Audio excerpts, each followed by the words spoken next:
Toen waren we tot Trondheim gekomen.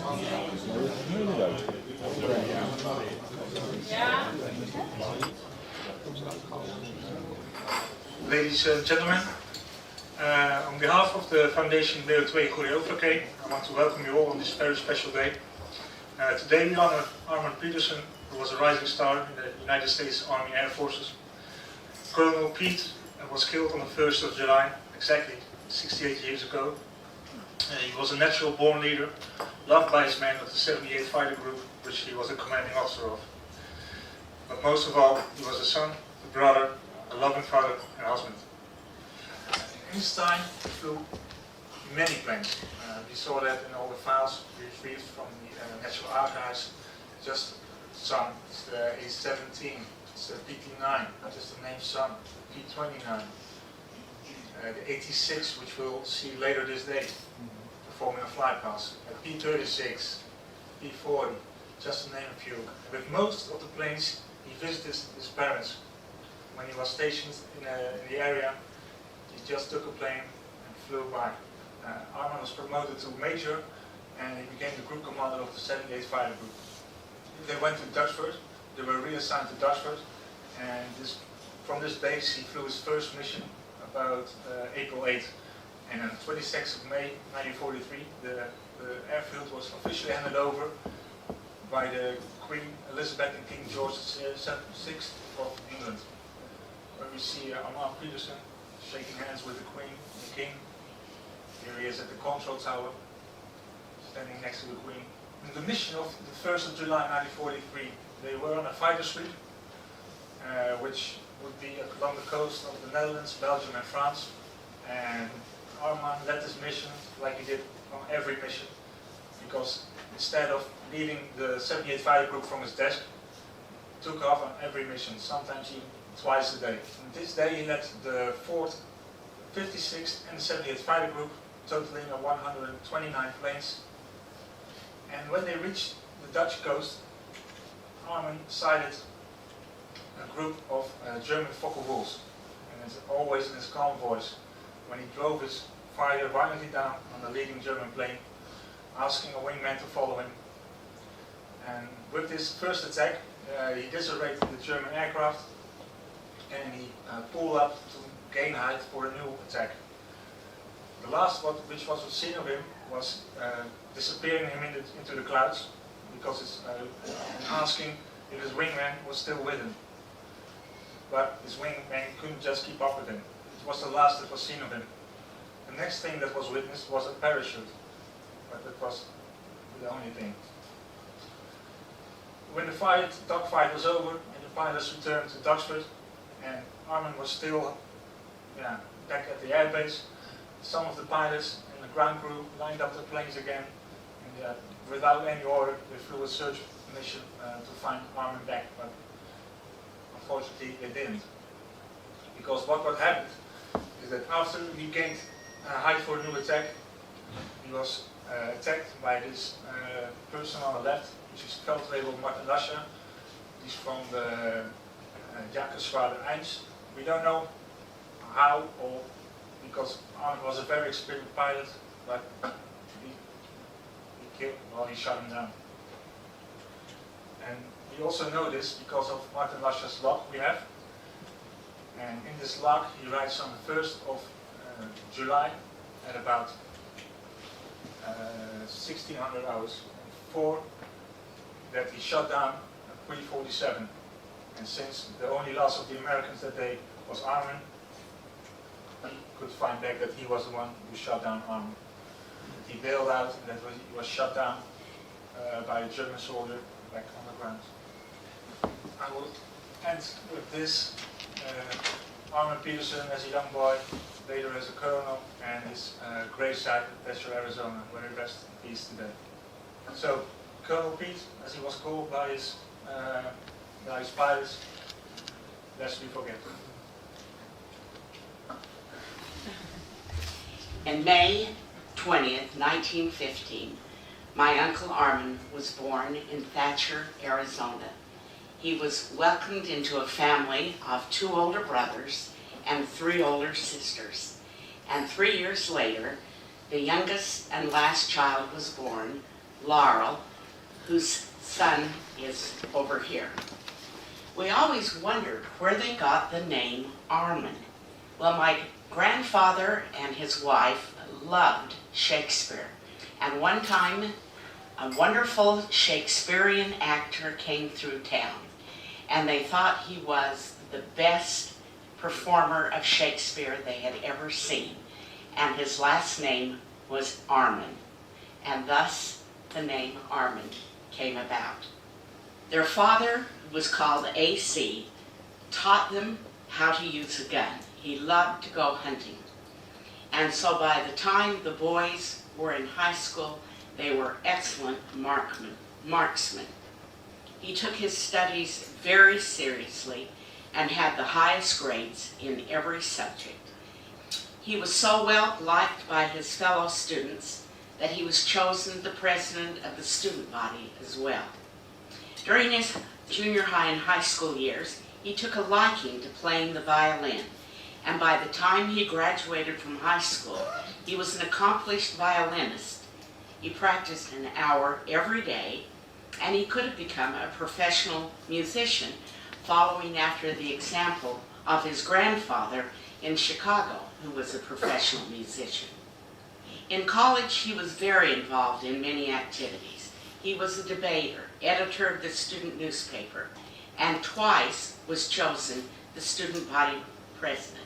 He worked after school at Schmidt Jewelry Store and then later at Weber Brothers Garage and Service Station. While in college, he met the love of his life, Juliet, known as Julie Osborne. She was also very popular and was the homecoming queen, and together they were a stunning couple. They married August 15th of 1938. When they were getting ready to get married, Arman knew that Julie was a wonderful seamstress, so he sent her a parachute made of silk that was deemed no longer one that could be used. And she took that silk of the parachute and made a beautiful wedding dress. They had one daughter who was born in 1942 named Susan. One story to show a lot of the character of my uncle was he hated to do harm to anyone. When he was picking beets, there was a young boy who constantly was bullying him. Now his older brother told him he had to fight back. Finally, Arman did retaliate and beat the kid up, and the young boy was crying and crying. But they looked up and saw that Arman was crying as well, for he felt terrible that he had hurt this young man. Arman's brother Dell was also in the service in Burma, and he wrote a letter to Arman and said, "Congratulations, I heard you had your first kill of a German." Arman replied immediately, "Don't ever write such a letter to me again. There is no pleasure in knowing you have killed a man." And I want to say to Uncle Arman, I know he's here in spirit today, that I hope he's proud of his nieces and nephews and his daughter who have tried very hard to follow his example. And I want to thank Dennis so much, and all of you who have worked so hard to put this together, because our families would not talk much about him because it was so painful. And now we are able to talk together, and his daughter Susie is slowly coming back to be part of the family. So Dennis, bless you.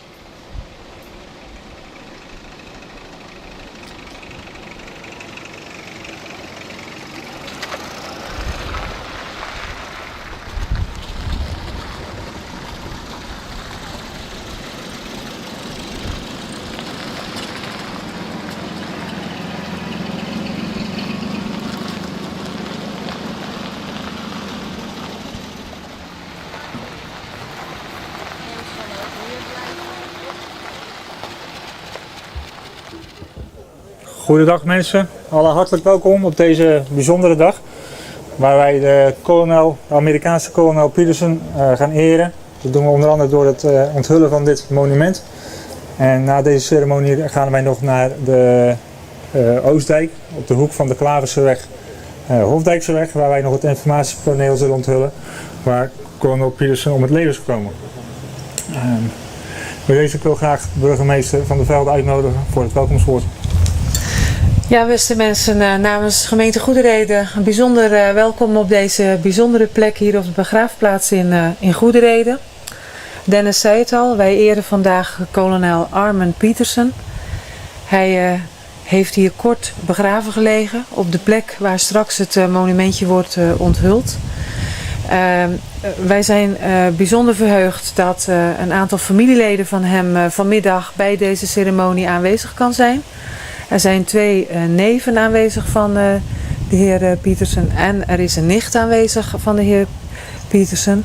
Zij hebben de verre reis uit Amerika gemaakt. Het bijzondere is dat doordat zowel de stichting deze zoektocht is begonnen, ook zij als familie weer heel erg veel contact met elkaar hebben. Ook met de dochter van Arman Peterson. En dat maakt het sowieso bijzonder als je hoort achteraf wat dit soort ceremonies voor gevolgen hebben. En waarmee wij zeker richting de nabestaanden aantonen, mede door hun inzet, dat wij nog altijd heel veel te danken hebben aan al die jonge mensen die destijds in 40-45 het leven lieten voor onze vrijheid. Voor het feit dat wij hier nu gewoon kunnen doen wat wij graag willen doen. En dat het goed is dat we daar zo af en toe heel intens bij stilstaan. En zo'n moment hebben wij vanmiddag, waarbij ik zelf toch zo af en toe gewoon de rillingen over mijn rug krijg over de intentie wat we met elkaar voelen, wat we met elkaar delen. En hoe wij met elkaar hier aanwezig rondom de familie proberen om de gedachtenis aan al deze mensen die zo jong hun leven lieten. En waarbij toch achterblijvende familieleden met een groot gemis achterbleven. In dat besef en beseffende wat dat betekent voor nabestaanden, dat we dat vanmiddag met elkaar heel intens delen. Ik wens u een hele bijzondere ceremonie toe. Dank u wel. I would now like to invite Brian Halesworth. He's Arman Peterson's cousin, and he will read a poem which was written by John Gillespie McGee Jr. He was an American, and he was one of the Americans who crossed illegally the border to Canada in 1941 to join the Royal Canadian Air Force and fight the Nazis. Brian. High flight. Oh, I have slipped the surely bonds of earth and danced the skies on laughter's silvered wings. Sunward I've climbed and joined the tumbling mirth of sunlit clouds, and done 100 things you have not dreamed of, wheeled and soared and swung. High in the sunlit silence, hovering there, I've chased the shouting wind along and flung my eager craft through footless halls of air.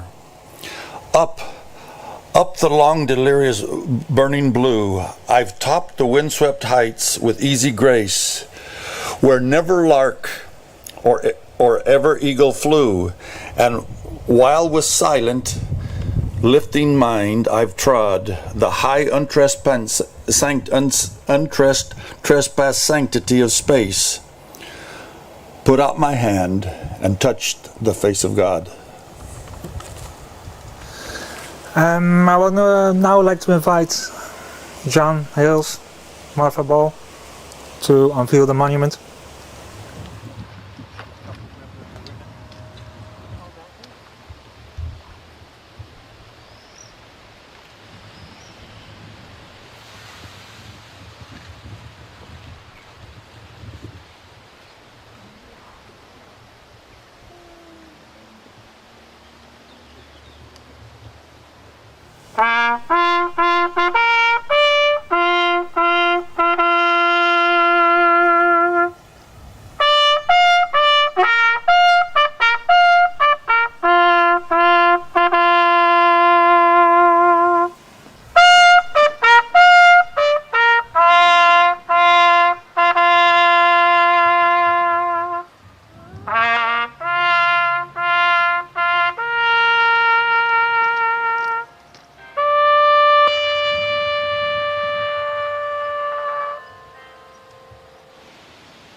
Thank you for your very kind invitation to attend today at our memorial dedication to Colonel Arman Peterson.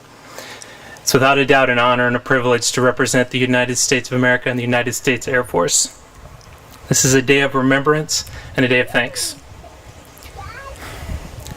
I'm not related to Colonel Peterson by blood, but I am related by calling and by commission.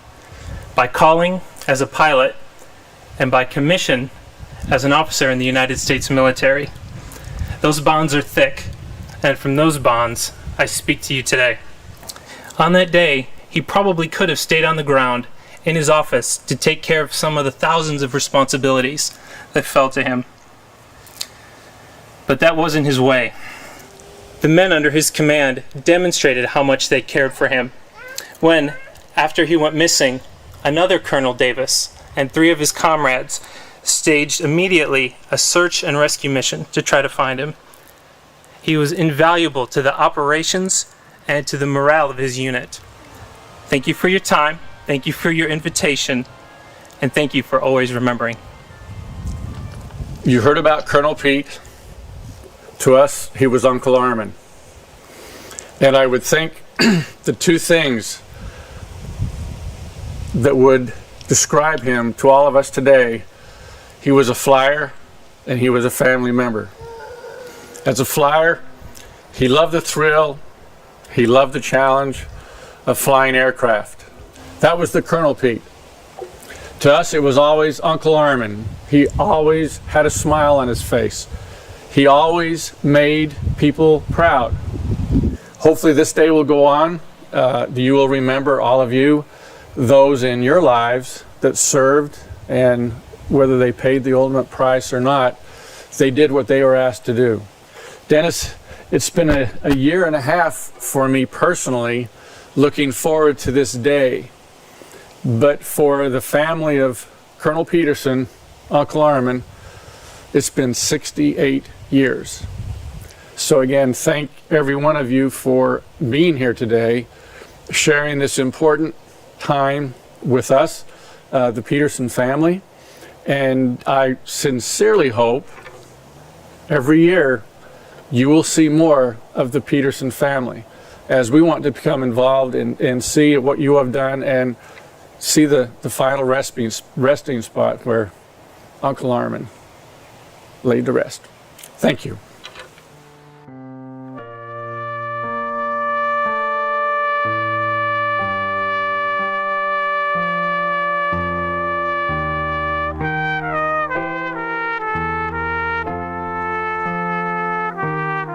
I'd first like to invite the Peterson family.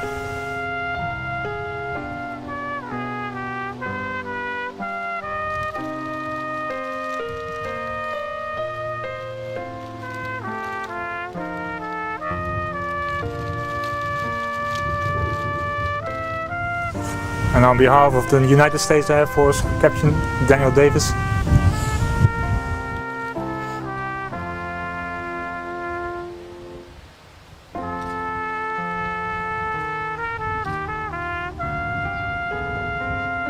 On behalf of the municipality of Goedereede and the foundation WO2 Choreography, Mrs. van der Velde en Kees Stoutjesdijk.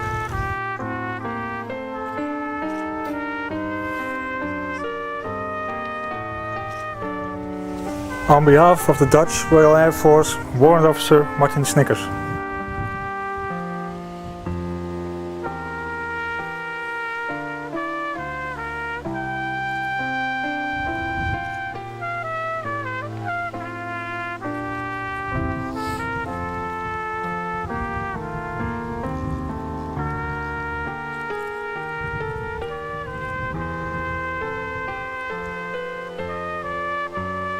De Dutch representatives of the Bomber Command Association, Christel Strebers en Ger Boogmans.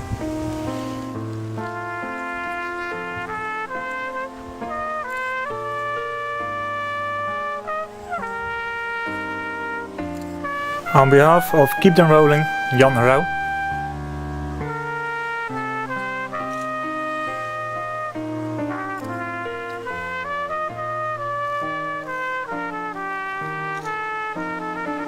And at last, on behalf of the Notenboom family, my kids, Sanne and Brent.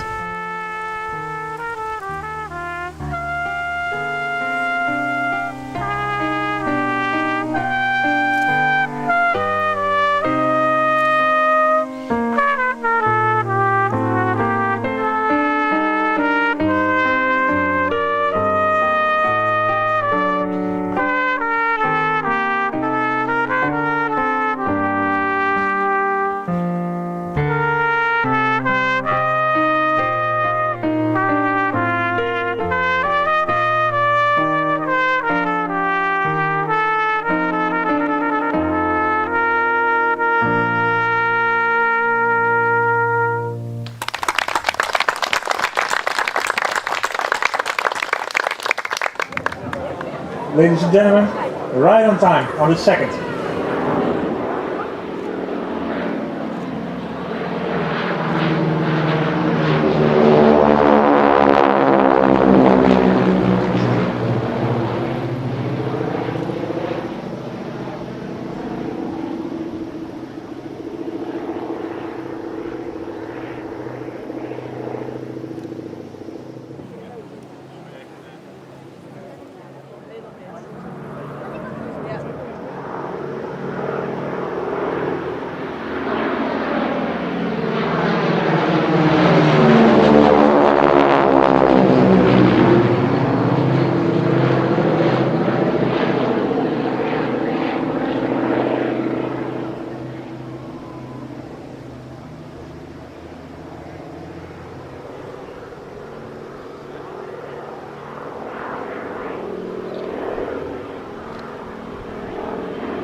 Dames en heren, ik heb geen microfoon nou, dus ik zal mijn stemgeluid wel moeten verheffen. Ik hoop dat u het toch kunt horen.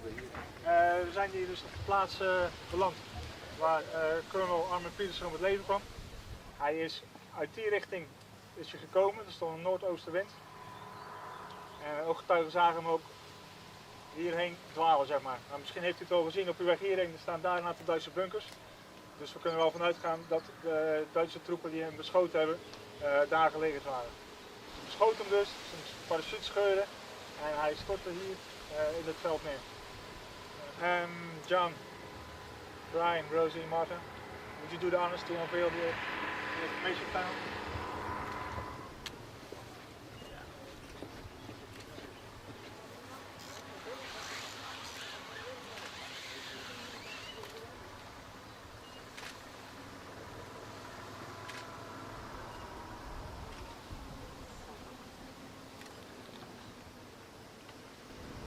The only thing I'll say is thank you again for doing this. It's wonderful. We're glad to be here, and thank you for all your efforts to remember a follow to serve. Certainly have warm feelings for all of you who have come today. Thank you. This is kind of like giving him back to us after he's been gone so long, because it's been something we didn't talk about a lot, and it's kind of been a healing, so we thank you. And by the way, we think he looks the most like Uncle Arman of any of the grandchildren, particularly the smile. Very difficult. You look at the picture.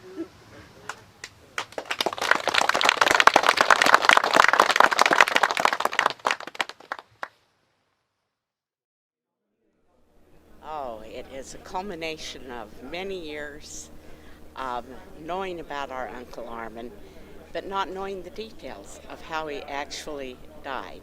Well, I'm impressed with the gratitude there is amongst the Dutch people for their heritage and for their liberty.